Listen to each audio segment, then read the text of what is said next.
Bonjour. Pour aller au Togo, il faut parfois passer par Vevey. Too Go to Togo, c'est le nom d'une association inventive et utile qu'un groupe de Vevey a fondé. Et au micro, ils sont deux pour nous en parler. Alors, moi c'est Pierre, j'habite donc à Vevey.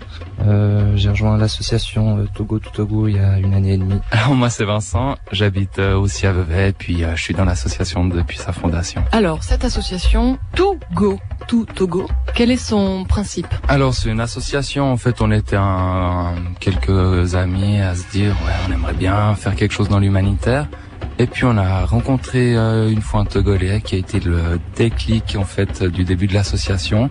Il nous a donné des contacts en fait sur un petit village au sud du Togo.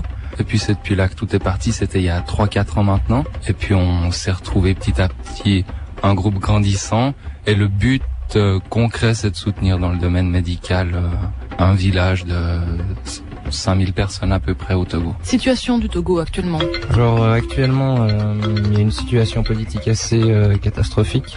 En fait, il s'agit d'une, on va parler de démocratie totalitaire. En fait, il y a un président qui est au pouvoir et qui donne rien au peuple.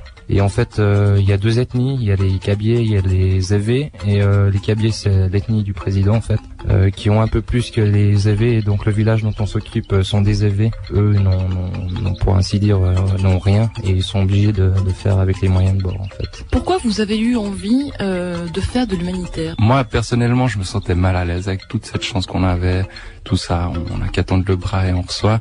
Alors on s'est dit maintenant on va donner un peu de cette chance aux autres, et puis comme on donne un coup de main à un copain, on a voulu donner un coup de main à ces gens au Togo quoi.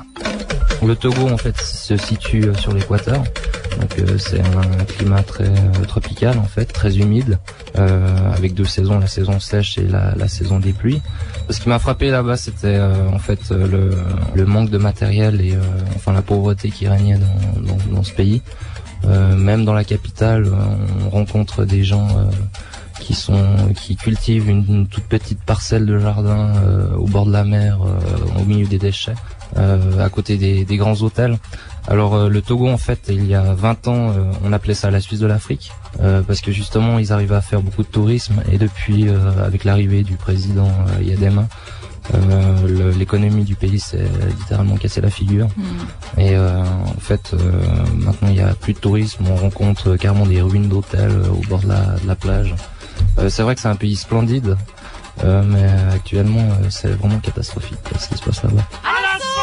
Et pour en savoir plus sur cette association Too Go to Togo, rendez-vous demain.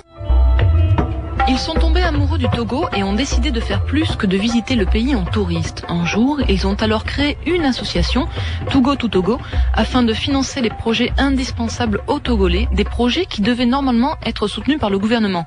Mais dans ce pays, l'argent ne sort pas si facilement des poches présidentielles. Alors face à Gnassingbé et Yadema, il y a Pierre et Vincent. Ce qu'on a eu le temps de faire jusqu'à maintenant, c'était de mettre sur pied en fait la construction d'une maternité. Et puis on profite de nos voyages sur place, il y en a eu 4 jusqu'à maintenant, depuis 1999, pour amener également des médicaments. Mais est-ce que tu as un regard critique sur ce que ça veut dire faire de l'humanitaire? Parce qu'on s'est beaucoup planté en débarquant avec nos médicaments et nos médecines, on a quand même beaucoup éliminé leurs propres coutumes.